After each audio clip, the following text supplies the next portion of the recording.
Hi, everybody. This is Mike, and today we're going to do things just a little bit different. Instead of more of a monologue, me talking to the camera, I've brought on a guest, and I've brought on Conrad de la Torre. Conrad, thank you for coming.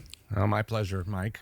Those of you who don't know Conrad has been in the almond business, more specifically the nursery side of the industry, for 50 years. 52 to be exact. Okay, so Conrad really started on the ground level, on the labor side, right? Budding, tying, doing a lot of the work in the field. Right. And then you've really kind of progressed into a sales role and then being a partner in the nursery company. Is that correct? That is correct. And you are also an almond grower. Right. Okay. So thank you, Conrad, for coming. And today what we're going to talk about really are our observations on what we've seen so far on the 25 crop bloom, the quality of it, and really more about our opinion about why we believe we're seeing what we're seeing.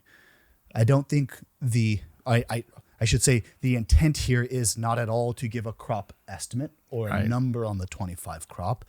Again, it's really to give our best opinion on kind of what's happened and why we think we're seeing what we're seeing. Correct. So I'll maybe start with kind of how we produced the 24 crop. So the 24 crop was produced on about 1,383,000 bearing acres. Correct. The highest bearing acreage California's really ever seen, and most likely the highest bearing acreage California will ever see. Right. We think the acreage will probably be flat at best going into the 25 crop. Correct. Bloom conditions for the 24 crop really were ideal.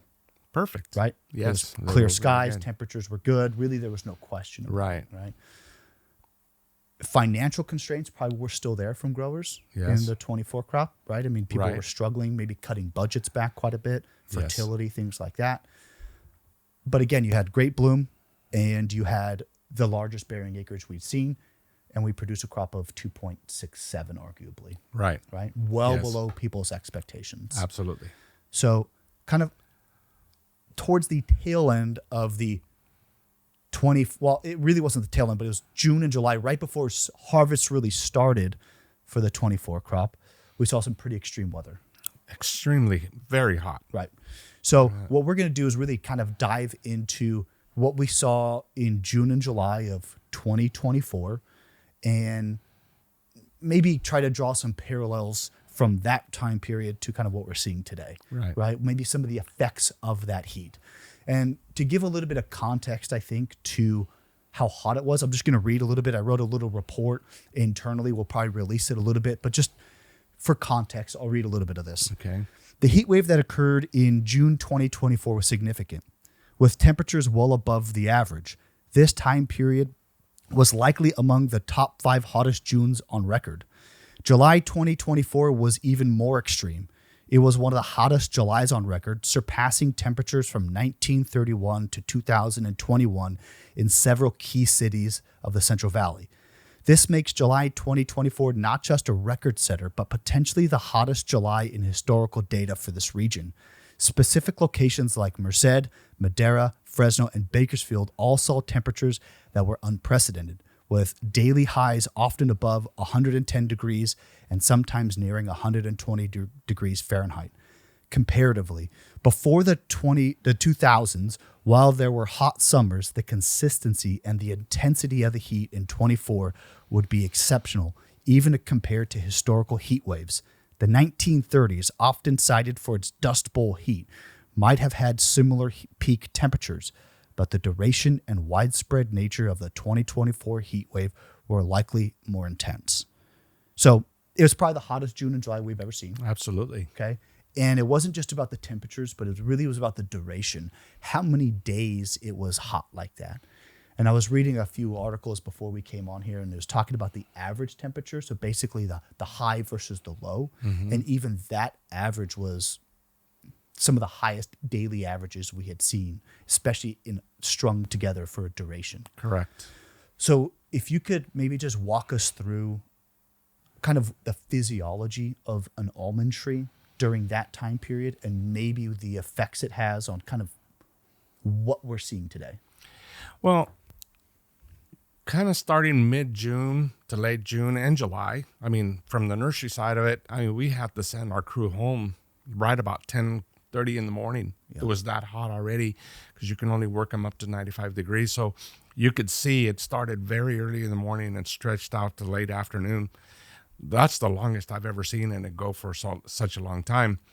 And the key factor that I believe in July would be that as the tree is forming its fruit buds or bud formation, it was so hot. And I used to hang around with a gentleman that kind of gave me some training, and he also used to tell me that trees would generally shut down if the temperatures exceeded a certain amount. Right. And I was very concerned just seeing these temperatures go so high for so long that I often wondered how this was going to affect our bud set. Right. I started looking at stuff in December of 24 after, and you heard me talking about it quite a bit. December of 25. 25. Yeah.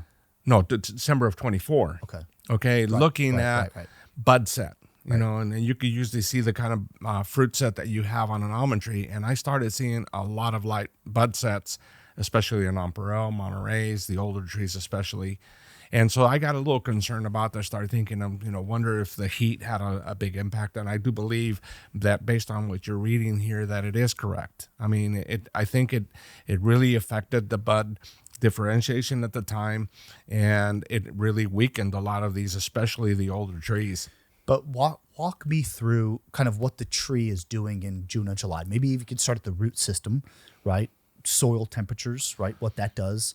The research that I was looking at was, anything that's living, any of that root system that's living within the first foot of soil, right? And soil temperatures exceeding 95 degrees really starts to restrict nutrient uptake and things like that. Can you walk us through a little bit of that? Absolutely. And that's what I was told, that most of your root systems or the tree was shut down at a certain temperature, especially your ambient temperatures being 105 to 110. The tree's just basically not doing anything. It's on a survival mode. Because the tree's suffocating a little bit? It's suffocating. So it's just trying to survive that heat. And so even if you have a lot of water, the tree's not uptaking it because it's just trying to survive.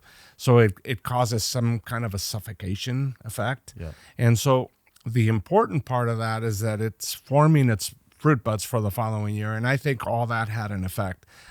There's just no other reason that I would think that it had an impact on what we are seeing today. So June and July, you have the 24 crop on the tree. Yes. Okay.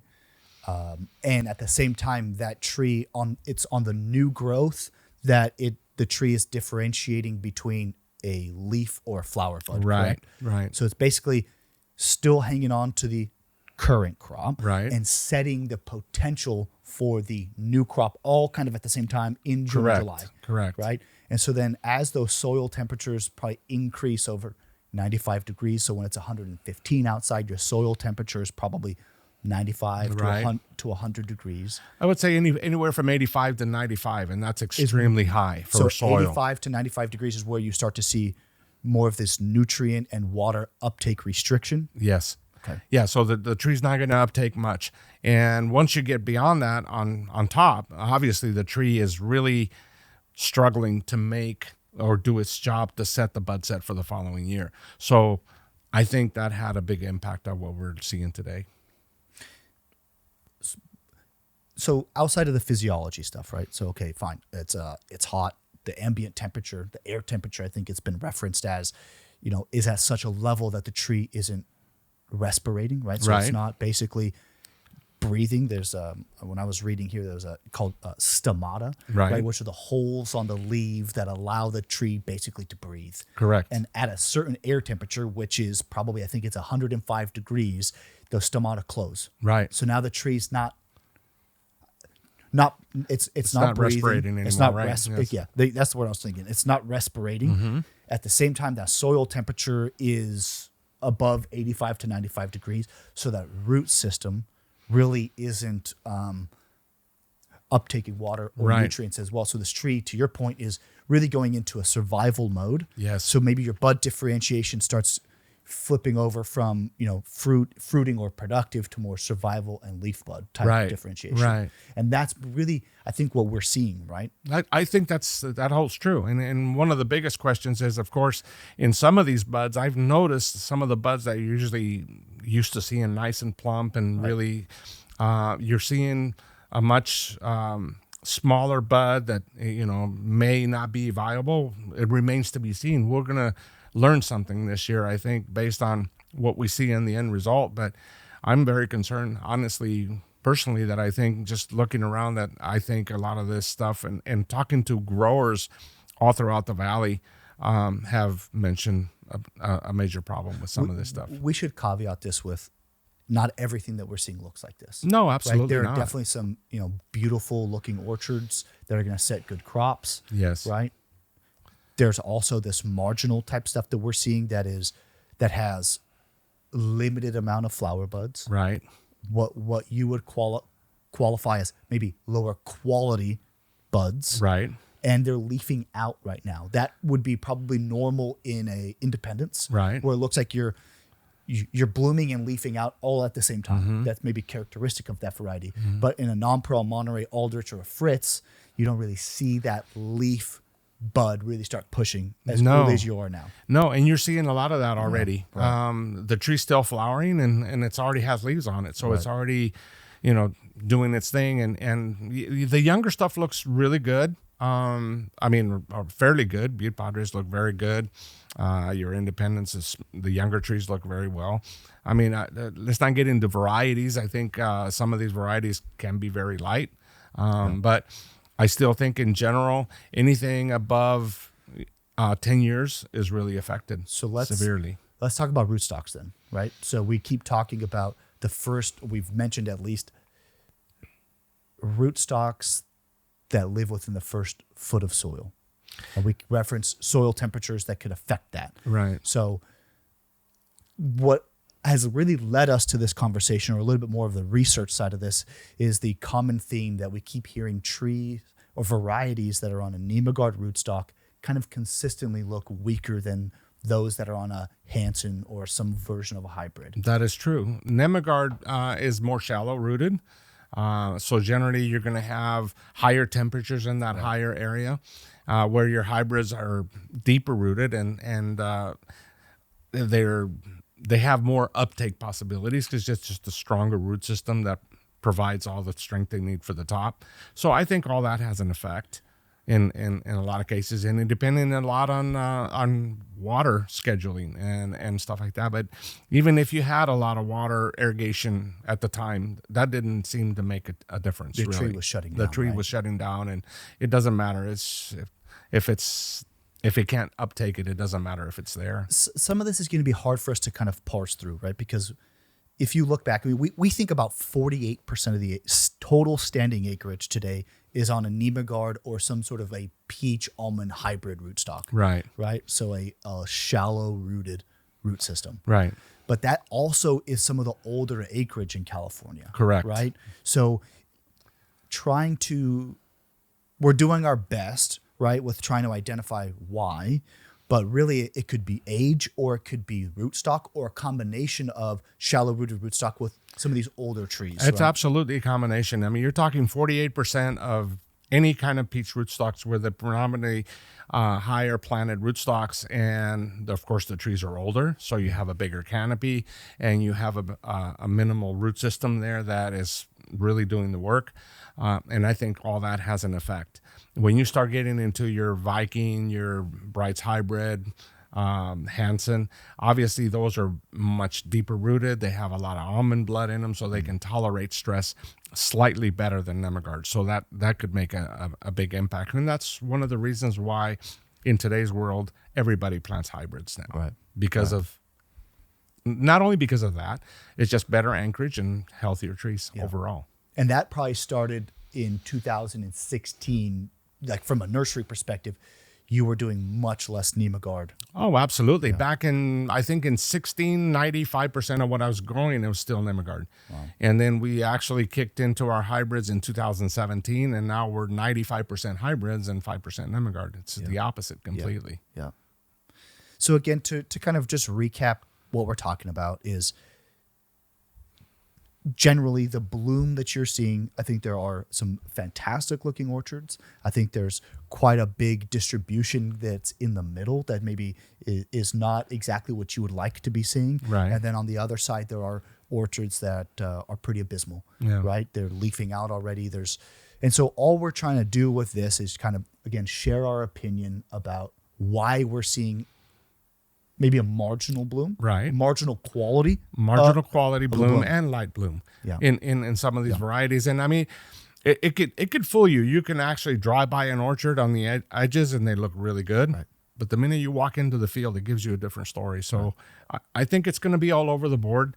We don't know what that total outcome is going to be, but it's alarming to see and just talking to growers what they see. So we'll see what it brings to the table for the 25 crop. Cool. Well, I appreciate you coming on, Conrad. Thank you. My pleasure, Mike. All right. Thank you. Thank you.